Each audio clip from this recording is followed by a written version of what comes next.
बहनों और भाइयों, ये कहते हैं अगर सत्ता में आए तो हिंदुओं पे वरासत टैक्स लगाएंगे। ये वरासत टैक्स का मतलब जानते हैं आप? वरासत टैक्स का मतलब आपकी पूर्वजों ने जो संपत्ति अर्जित की है, जो संपत्ति आपको अर्जित की है, आपके पूर्वजों ने, आपके बाप दादों ने, आपकी मां ने, उस संपत्ति का ये लोग क्या करेंगे? सर्वे करवाएंगे और उसमें से आधी संपत्ति पाकिस्तान, बांग्लादेश और रोहिंग्या मुसलमानों को बंदर बांट करने का काम करेंगे। आपको पता लगा, आपके पिताजी ने, आपके दादा ने, आपके बाबा ने कोई मकान बनाया है, 4 कमरे का मकान है। अगर कांग्रेस और समाजवादी पार्टी आई तो क्या कहेंगे? कहेंगे दो घर में तुम रहो और 2 घर किसी मुसलमान को दे दो। अरे आपके घर में कोई मुसलमान बसेगा, क्या आप इसको स्वीकार करेंगे क्या? ये औरंगजेब की आत्मा घुस गई है इनके अंदर। औरंगजेब मुगलों का सबसे क्रूर बादशाह था। बहनों और भाइयों, कोई मुसलमान भी अपने पुत्र का नाम औरंगजेब नहीं रखता। इसलिए नहीं रखता है क्योंकि औरंगजेब ने पहले अपने भाई की हत्या की, फिर अपने बाप को मारा, अपने बाप को तड़प तड़प करके एक एक बूंद पानी के लिए तरसाया। उसका बाप शाहजहां भी कहता है कि औरंगजेब तो जैसा दुष्ट पुत्र किसी को पैदा न हो, तो ने जीते जी मुझे एक एक बूंद पानी के लिए तरसाया है। तो उससे अच्छे तो ये हिंदू हैं जो अपने बड़े बुजुर्गों का सम्मान करते हैं और मरने के बाद भी श्राद्ध और तर्पण करके अपने पितरों को जल देने का काम करते हैं। बहनों और भाइयों, ये शाहजहां के द्वारा हिंदुओं के बारे में कहा गया।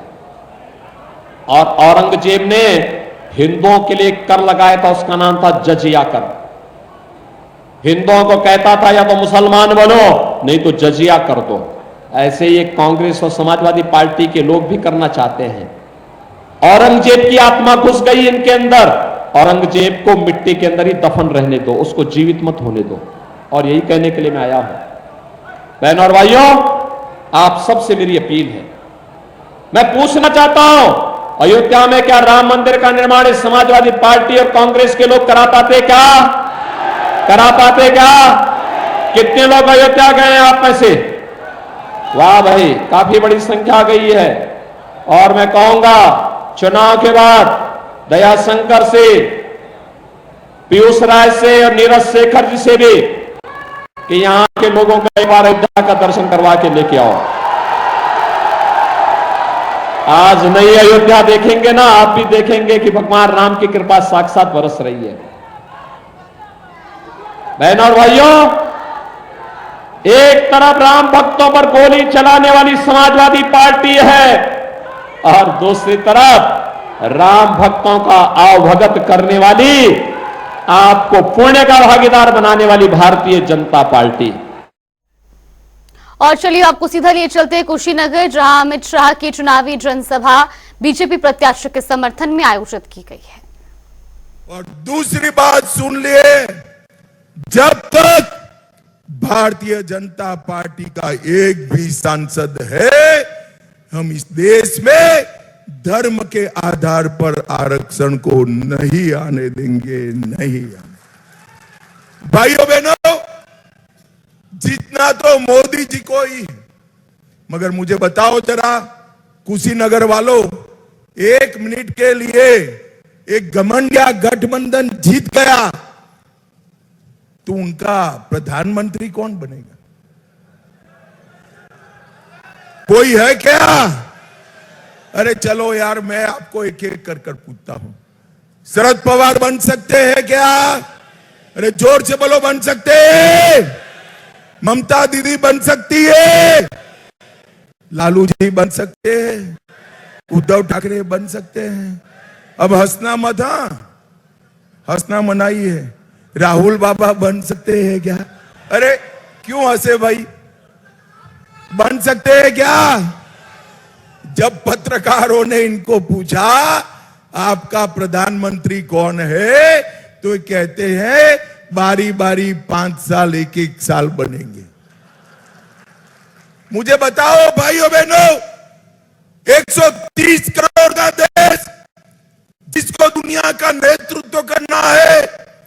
ये बारी बारी प्रधानमंत्री चल सकता है क्या? अरे जोर से बोलो, चल सकता है क्या? मैं आपको कहना चाहता हूं, पूछना चाहता हूं, पाकिस्तान को जड़बा तोड़ जवाब कौन दे सकता है? पाकिस्तान, जोर से बोलना पड़ेगा, ऐसे नहीं चलेगा। पाकिस्तान को मुंह तोड़ जवाब कौन दे सकता है? कोरोना जैसी महामारी के खिलाफ कौन बचा सकता है? आतंकवाद को कौन समाप्त कर सकता है? नक्सलवाद को कौन समाप्त कर सकता है? 60 करोड़ गरीबों का कौन भला कर सकता है? गरीबों को घर कौन दे सकता है? शौचालय कौन भिजवा सकता है? घर में नल से जल कौन दे सकता है? 5 लाख तक का स्वास्थ्य का बीमा कौन दे सकता है? 5 किलो मुफ्त अनाज कौन दे सकता है? तो सब मोदी मोदी है, तो प्रधानमंत्री कौन बन सकता है भाई? यही देश, पूरे देश, पूरा पश्चिम उत्तर दक्षिण हर जगह से यही आवाज आती है, मोदी मोदी मोदी मोदी मोदी मोदी करना। भाइयों बहनों, अगर ये बारी बारी 5 साल प्रधानमंत्री बन गए ना, तो वो 5 साल में क्या काम करेंगे मैं बता देता हूं।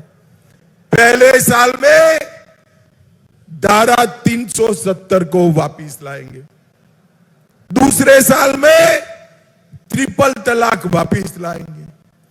तीसरे साल में पीएफआई पर से बैन उठा लेंगे।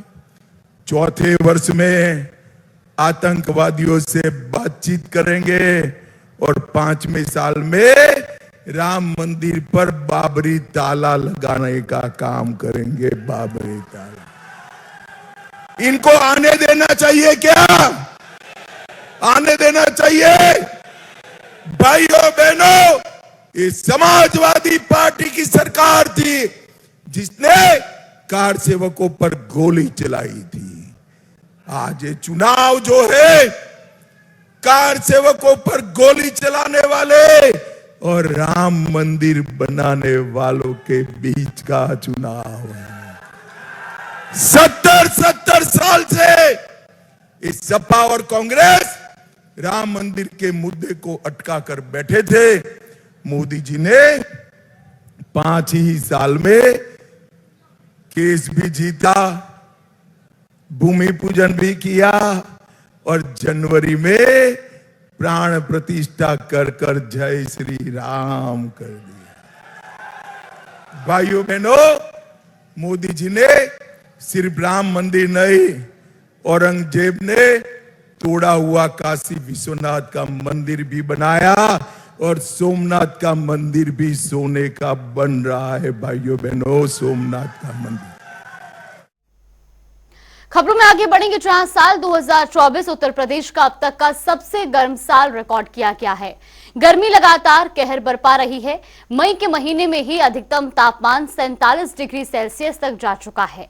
ऐसे में अभी जून बाकी है। जून कितना गर्म रहेगा, इसकी मॉनिटरिंग लगातार मौसम विभाग कर रहा है। लेकिन फिलहाल आपको बता दें कि पूरे उत्तर प्रदेश में लखनऊ मौसम केंद्र ने हीट वेव का अलर्ट जारी कर रखा है और इसके अलावा उत्तर प्रदेश की राजधानी लखनऊ में वार्म नाइट के साथ ही पूरे उत्तर प्रदेश में वार्म नाइट का अलर्ट भी जारी है। यानी प्रदेशवासियों को दिन और रात दोनों में ही सुकून फिलहाल नहीं मिलेगा। तो भीषण गर्मी से फिलहाल राहत की कोई भी उम्मीद नजर नहीं आ रही है और ऐसे में साल 2024 को अब तक का सबसे गर्म साल रिकॉर्ड किया गया है, जहां उत्तर प्रदेश में 47 डिग्री तक तापमान पहुंचा और ऐसे में बढ़ते पारे के साथ ही लोगों का आम जनजीवन भी अस्त व्यस्त हो चुका है। दरअसल इस बार गर्मी ने रिकॉर्ड तोड़ा है और इसी के साथ अब लोगों को दिन और रात दोनों ही समय में सुकून मिलने के आसार फिलहाल नजर नहीं आ रहे हैं। हालांकि अभी जून कितना गर्म रहने वाला है, इसको लेकर के भी लगातार मौसम विभाग मॉनिटरिंग कर रहा है। लेकिन अब तक आपको बता दें कि मौसम विभाग की ओर से भी हीट वेव का अलर्ट जारी किया गया है और साल 2024 को अब तक का सबसे गर्म साल रिकॉर्ड किया गया है। ऐसे में लोग गर्मी से राहत पाने के लिए कई तरह के पेय पदार्थों का सहारा भी ले रहे हैं। लेकिन अगर बात की जाए अलग अलग क्षेत्रों की, तो लखनऊ में 39 से 43 डिग्री तक टेम्परेचर रिकॉर्ड किया गया है। आगरा में तापमान 46 डिग्री तक पहुंचा है, तो वहीं वाराणसी में 29 से 42 डिग्री के बीच तापमान दर्ज किया जा रहा है। प्रयागराज में बात की जाए तो न्यूनतम 31 और अधिकतम 44 डिग्री तापमान अब तक रिकॉर्ड किया गया है। गोरखपुर में भी अधिकतम तापमान 40 डिग्री तक पहुंच चुका है।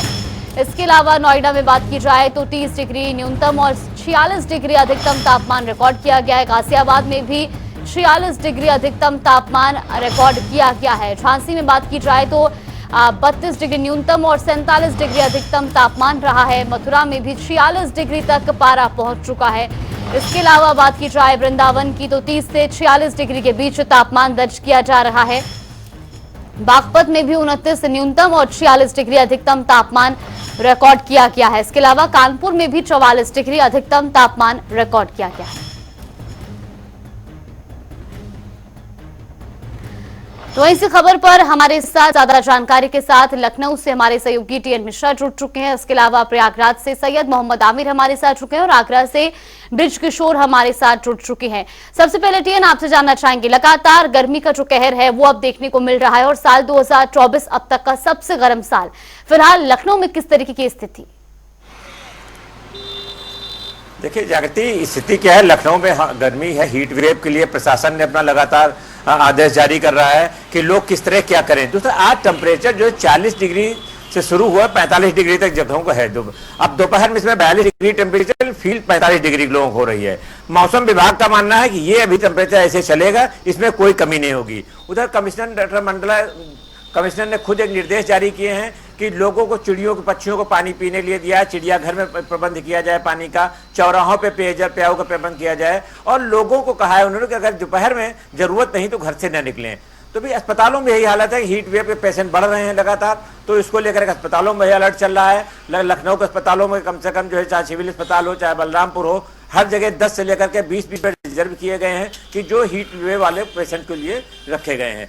तो और दोपहर में क्या है, जो स्कूल से बच्चे निकल रहे हैं उनको बहुत दिक्कतों का सामना करना पड़ रहा है। लोग बिना जो है कपड़े डाले सर से नहीं निकल पा रहे हैं, छाता लेकर निकलना पड़ रहा है। चौराहों पे दोपहर सन्नाटा है इस समय, क्योंकि बहुत जरूरी काम वाले भी लखनऊ में निकल रहे हैं लोग, बाकी बेवजह के लोग नहीं निकल रहे हैं। और प्रशासन ने लगातार कहा भी है कि वही लोग निकले जिनको जरूरत हो, बेवजह मत निकले ताकि कोई जो है इसका शिकार न हो। दूसरा, जो जहां तक प्यास बुझाने की बात है, तो पानी के पर्याप्त प्रबंध अभी नहीं है। जो चौराहों पर होने चाहिए प्याऊ जो पहले होते थे, उस तरह के प्रबंध नहीं हुए। प्रशासन तमाम दावे कर रहा है लेकिन उसके दावे झूठे साबित हो रहे हैं। अभी लोगों को प्यास बुझाने के लिए चौराहों पर पानी नहीं मिल पा रहा है, ठंडे पानी ले लो, परेशान हो रहे हैं। जी जागृति। बिल्कुल, आगरा से ब्रिज किशोर भी हमारे साथ बने हुए। ब्रिज, आपसे भी जानना चाहेंगे, लगातार एक तरफ गर्मी का कहर और दूसरी तरफ आम जनजीवन भी अस्त व्यस्त हो चुका है। आगरा की बात की जाए, तापमान की क्या कुछ स्थिति और प्रशासन की ओर से क्या बंदोबस्त?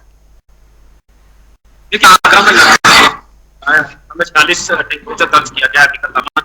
प्रशासन की तरफ से के लिए रेड अलर्ट किया गया था, जिससे 24 तारीख से जारी किया गया था। लगातार प्रशासन की तरफ से पानी का छिड़काव किया जा रहा है। चौराहों पर ग्रीन नेट लगाए जा रहे हैं, जिससे लोगों को चौराहे पर रेड लाइट उन्हें गर्मी से राहत मिल सके। इसके बाद लगातार बनाए गए हैं अस्पतालों में, जहां अगर हीट वेव का कोई शिकार होता है तो वहां कोल्ड वार्ड में उसे एडमिट किया जाएगा। तमाम जो प्रशासनिक अधिकारियां, लगातार एक कंट्रोल रूम बनाया गया है, वहां से मॉनिटरिंग की जा रही है।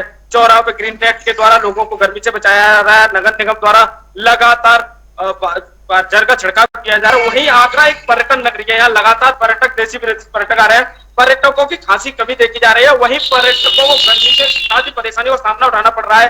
कई बार पर्यटक गर्मी के कारण बेहोश होते भी नजर आ रहे हैं। जी बिल्कुल, प्रयागराज से सैयद, आपसे भी जानना चाहेंगे, हालांकि बढ़ती गर्मी के साथ हर तरह से जो आम जनजीवन है वो अस्त व्यस्त है, लेकिन बावजूद इसके प्रशासन की ओर से क्या कुछ व्यवस्थाएं की गई है? जो लोग घरों से बाहर निकल रहे हैं काम के लिए, मजदूरी के लिए, उनके लिए कुछ विशेष प्रबंध प्रशासन द्वारा? देखिए, जब बात करें प्रयागराज में 40 समय और बड़ी बात है, अब चुनाव के बाद सीधा वापस मगर जिस तरह से पड़ रही है कहीं ना कहीं वादा होगा। और वही बात संस्थाओं की बात करी जाए, नगर निगम के द्वारा व्यवस्था होती थी, पानी सड़कों पर जानवरों के लिए चरे खड़े होते थे, बहुत सारी व्यवस्थाएं हुई थी जो पूरी तरह से विलुप्त हो गई, शायद कागजों में रह गई हैं। और अब लोगों को पानी पीना होता है तो उसको महंगी बोतल पैसे चुकाने पड़ते हैं और फिर उसके बाद ही उनको पानी मिल पाता है। और बिना गर्मी में पानी के सड़कों पर चलना मुहाल है और लोग गमछे का प्रयोग कर रहे हैं। और अगर बात करी जाए इसी बीच गर्मी में बिजली व्यवस्था की, तो प्रयागराज पूरी तरह से चरमरा चुकी है। लोग जगह जगह बिजली हर 2-2 मिनट पे आ रही है जा रही, जिसके कारण काफी परेशानी, घर में भी रहना लोगों का मुहाल हो गया है। सड़क की तो बात दूर करी जाए।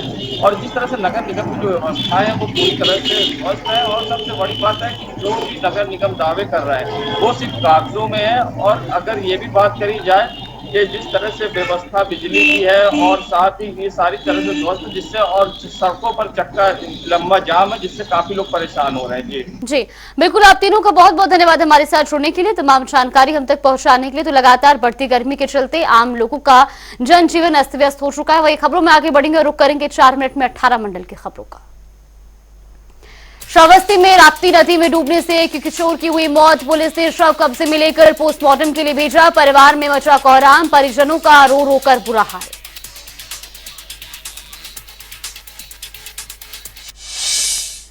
सहारनपुर के गंगोह में छात्रा की हत्या के आरोपी को फांसी देने की मांग, सर्व समाज लोगों ने शिव चौक पर किया धरना प्रदर्शन। उन्नाव में अस्पताल में बच्चे को जन्म देने के बाद महिला की मौत, परिजनों ने अस्पताल प्रबंधन पर इलाज में लापरवाही का लगाया आरोप। बुलंदशहर में अज्ञात वाहन ने बाइक सवारों को मारी टक्कर, तोड़ा टक्कर से एक की दर्दनाक मौत, एक गंभीर रूप से घायल। गोरखपुर इंटरसिटी एक्सप्रेस के पहिए में लगी आग, करीब 1 घंटे तक रुकी रही ट्रेन। फायर इक्विपमेंट से आग को बुझाकर ट्रेन को आगे के लिए किया गया रवाना। बुलंदशहर में सरकारी अस्पताल में अचानक मरीजों की हालात बिगड़ने पर तीमारदारों में मचा हड़कंप, तीमारदारों का आरोप डॉक्टर ने इंजेक्शन लगाने के बाद बिगड़ने लगी मरीजों की हालत। मथुरा में धारदार हथियार से हमला कर महिला की हत्या, घटना की सूचना पर पहुंची पुलिस, महिला के शव को कब्जे में लेकर पोस्टमार्टम के लिए भेजा। फर्रुखाबाद में गंगा में उतरता मिला पूर्व प्रधानाचार्य का शव, गृह कलेश के चलते गंगा में कूदकर की थी आत्महत्या। लखीमपुर खीरी में रोडवेज बस और टाटा मैजिक में हुई जोरदार टक्कर, हादसे में 4 लोगों की मौत, 7 लोग गंभीर रूप से घायल। मुख्यमंत्री योगी ने लिया मामले का संज्ञान। अमेठी में पुरानी रंजिश को लेकर 2 पक्षों में हुई जमकर मारपीट, आधा दर्जन दबंगों ने मां बेटे सहित 3 लोगों को किया पीट कर लहूलुहान। लखनऊ के कल्याण सिंह कैंसर अस्पताल में कार्यशाला का आयोजन, महिलाओं में बढ़ रहे ओवरी कैंसर को लेकर किया आयोजन। मुख्य अतिथि के रूप में पीजीआई निदेशक डॉक्टर आर.के. धीमान हुए शामिल। बिजनौर में संदिग्ध परिस्थितियों में खेत में मिला किसान का शव, परिजनों का रो रो कर बुरा हाल, पुलिस ने किसान के शव को पोस्टमार्टम के लिए भेजा। आगरा में कारोबारी की पत्नी की हत्या कर लूट करने का मामला आया सामने, बदमाश ज्वेलरी और कैश लूट कर हुए फरार, कमला नगर क्षेत्र के आदर्श नगर की घटना। इटावा में अज्ञात कारणों के चलते झोपड़ी में लगी आग, सारा सामान जलकर हुआ खाक, किसी भी तरीके की नहीं हुई जानमाल की हानि। इटावा के भरतना रोड बिजली घर के सामने अज्ञात शव मिलने से मचा हड़कंप, सूचना मिलने पर मौके पर पहुंची पुलिस, शव को कब्जे में लेकर शुरू की जांच पड़ताल। इटावा में तेज रफ्तार का कहर, नेशनल हाईवे पर हुआ भीषण सड़क हादसा, ट्रेलर ने पीछे से डंपर में मारी टक्कर, ड्राइवर की हुई दर्दनाक मौत। बागपत में आस्था हॉस्पिटल की ऊपरी मंजिल में अचानक लगी भीषण आग, मरीजों और डॉक्टरों में मचा हड़कंप, फायर ब्रिगेड की गाड़ी ने कड़ी मशक्कत के बाद आग पर पाया काबू। चलिए बुलेटिन में फिलहाल के लिए बस इतना ही, यहाँ पे रुकते हैं छोटे से ब्रेक के लिए।